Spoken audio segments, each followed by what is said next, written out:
Hi there guys, how we doing? Welcome to an update video on a couple things. First off, I wanted to update everybody here on YouTube on the status of my game and its performance.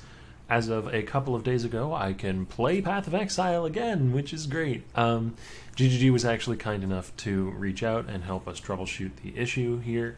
It ended up being a faulty modem, or maybe something to do with their servers communicating with our modem. I'm not exactly sure precisely what the issue was, but changing from one brand of modem to another brand of modem is ultimately what solved the problem, and it seems to have solved it for good, as I haven't had similar problems since, well, we swapped 2 or 3 days ago now. As far as the build is concerned, though, I actually was able to play, so I was able to level and garner some currency and reinvest it into the character, and I made all sorts of upgrades. As you can see, I have my Zoph's Blood now, so we are fully converted to fire damage. I have a Scepter with some decent percent damage between the crafted mod, the 28% affix, and the implicit. It's like 120% roughly spell damage, or fire spell damage. We've got T1 Flatfire Dispels and Conversion. This can be better. This I would prefer, instead of that attack speed, or even instead of that percent fire damage, to have crit multi or room to craft throwing speed. But this is certainly a solid scepter, and it's the best one I've crafted so far with the conversion mod on it that I need. I have gotten a dash extra cooldowns helmet enchant on my Hrimnor's Resolve. This is probably the next thing to be upgraded, as Hrimnor's is a nice helmet for the build, but we can definitely do better in this slot, especially defensively. Getting a helmet with some Fizz taken as Ellie, for instance, would help quite a bit. I may keep this enchant, though, as having 4 charges of dash is really nice. I've got a pretty solid flammability on hit ring, T1 life, flammability, min endurance, some res. This ring is another thing that's a candidate for an update soon. It's life, some of the res I need, in min endurance, so, you know, it's not terrible, it's not awful for the slot, but it could be a Vermilion ring, or it could have crit multi, and there's plenty of ways we can upgrade here.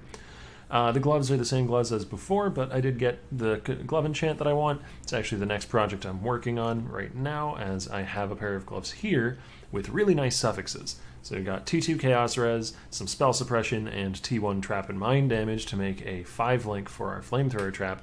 And what I'm going to do is suffixes cannot be changed, and then reroll life to try and get better life than 16 on these gloves. The belt is the most recent thing that I say finished. This belt I'm not going to roll over anymore. I'm going to get another base and keep trying for tier 1 cooldown recovery, but we do have life, some solid res, cooldown recovery, and some armor and evasion. Again, I would love an open suffix here to craft trap throwing speed, but this is what I've come out with so far. We're going to keep trying to improve. So we're at sort of like a mid-state with the gear, where I have a lot of the core mods I want, but nothing is really truly perfected yet. Because here we've got some spell suppression, good crit, good res, good life, but, you know, no CDR, no duration, which probably duration is the better stat now. I've stacked a decent amount of CDR. So still definitely room to grow, but this is a functional mid-budget version of the character that has been performing rather well for me. I've been doing T16s, T14 to 16 maps for a couple days now. I did a low-level Cyrus. I haven't done a second one yet because I haven't spawned him, but I did a low-level one just to get a feel for the fight, and it was incredibly easy. One of the safest Cyruses I've ever run. I tanked the die beam at the end just to see what damage it did, and it did not break my energy shield, which, for reference, I have 900 of that. Though I do have Ghost Dance, so it might have broken it and then brought it back, but point stands, didn't even do 1,000 damage to me, which is pretty sick. And what else? I've got some nice jewels. I actually dropped that one. It's almost perfect for the build, so that's probably one of my better pieces of gear right now. I'm going to slam that at some point with Leo.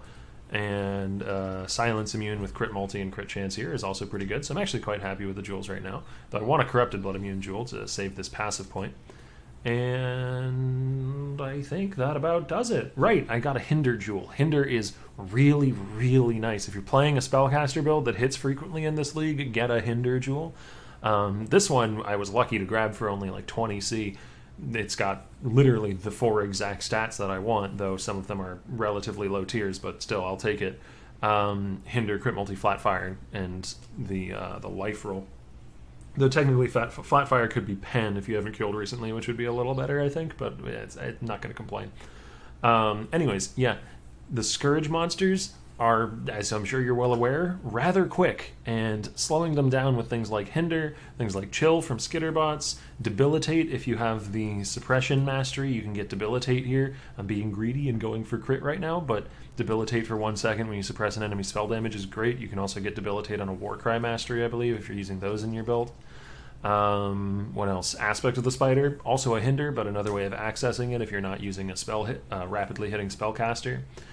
Temp Chains, I'm sure that is quite useful for the builds that can employ it. I generally just recommend stacking a couple slows in your build. It makes the Scourgeverse way, way less scary. And yeah, I'll go ahead and run a map now. I'm going to shut up and head off camera and just run through a map, and you guys can see how the build is performing. Wait, actually, one thing. As far as what the build has accomplished, that's the last thing I wanted to touch on. It's gotten me 4 of my passive points here in the central tree. Because of my inability to play for 4 or 5 days, I was a bit behind on this, but I got twisted and I got formed down on this character. And I plan over the next couple days to do Hidden and Forgotten. I always forget the name of that one, at the very least. And possibly, if I can grind out another couple levels and maybe farm some Tauras and Harvests to get the Woke added fire to level 5, as well as making a better weapon, I'll go for a Feared, because I do actually think the character has the chops to get that done, but, it's a much higher hurdle to cross than any of the others. We got Elder down as well. We got a couple of Synthesis bosses, though sadly they were all from Zana, so none of them were witnessed by Maven, so they don't give me Forgotten progress, which is annoying, but still happy to have gotten the kills. And I'm hunting for some Delve bosses right now, because I haven't fought those in a while, and Delve is just way more fun as a mechanic since the buffs. So if I find any of those, I will update you on whether or not I manage to slay them. So yeah, we're going to go ahead and clear a map with the remainder of this video, and I'll have another video out soon that'll be edited together clips of all the various boss fights like Twisted and Formed and Elder and all of that. Once I get another couple down, I'll put them all together in a clip and upload it here on the channel. So thanks for watching. Happy to be playing Path of Exile again, and I'll see you in the next video. Enjoy the mapping footage.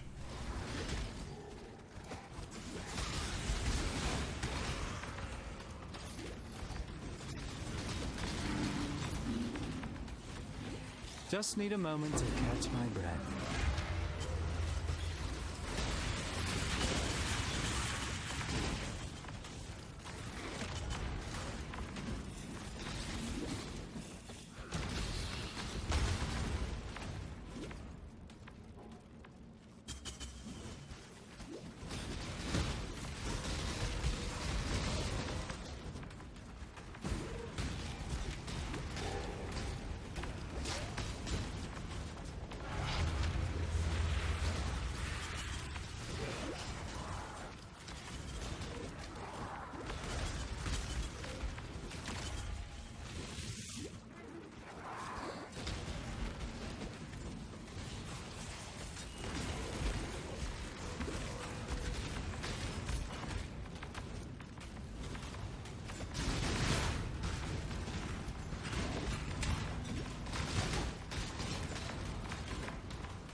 Joyous conflict.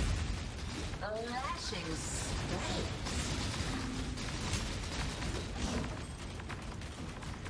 Fight faster! Blood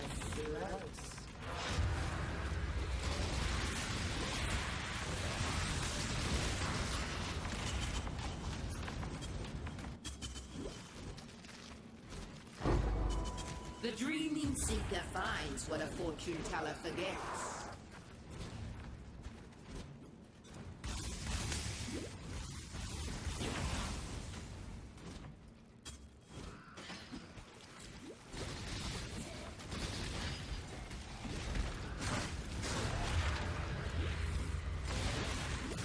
Just need a moment to catch my breath.